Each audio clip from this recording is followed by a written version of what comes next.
The best part of being with the Warriors has been the team camaraderie, the team meals, the team pranks, the bond we share. All the adversity and discouragement is trying to cloud your mind, but I learned to deal with it. In the end, I'm happy and thankful and blessed. Once you go through something and come out of the storm, you've been tested. As soon as I got in the NBA, I was thinking about it, wanting to use my influence and resources to help different communities.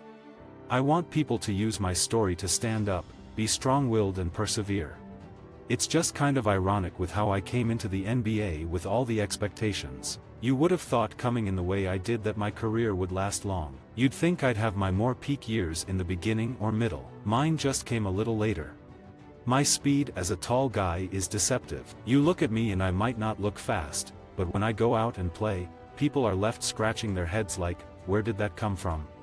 Coach Dunleavy has done a great job of humbling me, letting me go out there and make mistakes, and I've got a great feel for the game right now.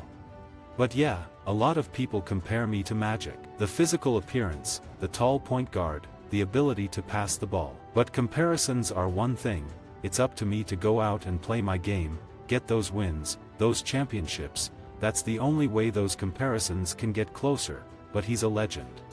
The playoffs are like nothing else. The intensity is off the meat rack and I'm looking forward to going back.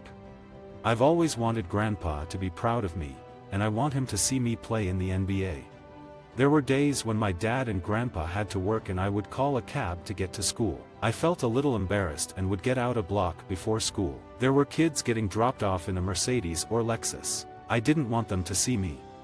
I never want to forget that I'm not anything special. God created us equal. Money and talent might be seen as setting us apart, but underneath, we're all the same. Being on the court, you can really negate your athletic ability by just being in the right position. Being 6 feet 7 inches, as a point guard and playing with Sam Cassell and Cuttino Mobley on the Clippers really helped refine my post game and play with my back to the basket. When you look at older teams in the finals, Miami and San Antonio, they're not really the most explosive or athletic team, but they're always in the right position defensively. I played with the Clippers when Golden State really wasn't cracking like that and Oracle Arena was still jumping. If I'm healthy and having fun, then I want to play. I like putting things together, the long game, strategizing, being able to mix and match personalities of guys. I had to teach myself how to walk again. It was crazy. I couldn't even make a muscle in my leg. I felt like no muscles in my leg. I was already skinny. It was like my leg was dead. You may have good days, there may be more bad days than good days, but on the good days you have to push yourself, get the most out of it as you can. I'm going to do everything I'm supposed to do, except roommates. No roommates. I quietly paid for my own room on the road. I didn't want to tell anyone. Just because it was multiple ligaments, just because of the trauma of the injury, they compared it to like a car accident. I didn't have anybody to follow. There was no timetable. I could get better, I could not get better. You just don't know. People fear what they don't know. I'm in the dark, and everything is just about faith.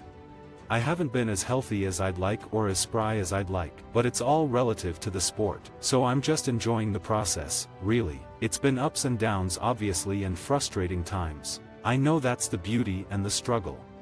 I'm just trying to find the fountain of youth. I'm trying to find some drops and sprinkle it in there. I'll find the well. I'm not necessarily a rah-rah guy. I'm not the guy speaking out with everybody watching. The organizations that I've worked with, whether I have gotten cut or whether I have excelled, they always communicated with me honestly and openly. The ones that weren't so good, the communication was iffy. There are times in the game when you have lapses. It just means you're not as locked in as when you first get in or at the end of the game. Dub Nation has been everything to me, just the way that Warriors fans have embraced me. I want to send a thank you to all you out there for all the support, for real. I thought about possibly being in the front office, being on the management side of things like a GM one day. The NBA is kind of where I've grown up, coming out of high school at 18. The Bay Area for me has provided the most stability, and it's definitely provided life-changing opportunities for myself, for my family, so I'm incredibly grateful for all that's gone on these past 5 years. That kind of always been a part of my personality, just mild-mannered, poised, trying to keep my poise. Doesn't always work out that way, but I try when I'm on the court to stabilize things. The hardest thing to do is be a point guard. Learn how to be a point guard in the NBA as a young player, because you gotta earn your respect first of all the old guys, all the old heads. You gotta command where to go, know the plays. I just always had a knack for handling and passing the rock and making things happen. As a youngster, I got so much attention because I was ahead of the other kids, even when I was 8, 9 years old. But I never was really seeking attention, so I didn't care about scoring 30, 40 points. I wasn't afraid of failing. A lot of people fear failure, and I think that holds a lot of people back. But a lot of times, it's possibly the best thing that could happen to you, because you learn how to get back up, you learn how to do it better, and you're stronger from that. I'm a believer in God. I'm a believer that He puts us where He wants us to be. When you're playing spot minutes, it's harder to hit those shots. But if you're getting volume shots, now it's a lot easier to get a rhythm. Even if it's just 2 shots, I just want to see the ball go in the hole. That gives me the confidence to know I can make shots when I'm called upon in a playoff type of situation. Seeing the ball go in during the game, getting to your spots, getting spot-up shots. You have that rhythm and you have that confidence in yourself. And everybody else has that confidence in you too, more importantly. The better I feel about my body, the better I feel about my game. I always thought I would have a good feel in the basketball office. I'm a walking testimony, a product of all the people in my life and my faith. There were some great veterans who I learned so much from and who helped make me the best I could be as a player. Peoria has been near and dear in my heart. It's been with me wherever I've been. I always have wanted to give back and touch the city in some way. Sure, there were always questions that lingered, the what-ifs. You wondered what might have been if not for the injury. What would my career have looked like and turned out to be? But I had to put my head down and put it behind me. If you don't go through life making excuses, you save yourself, your friends, and parents a lot of trouble.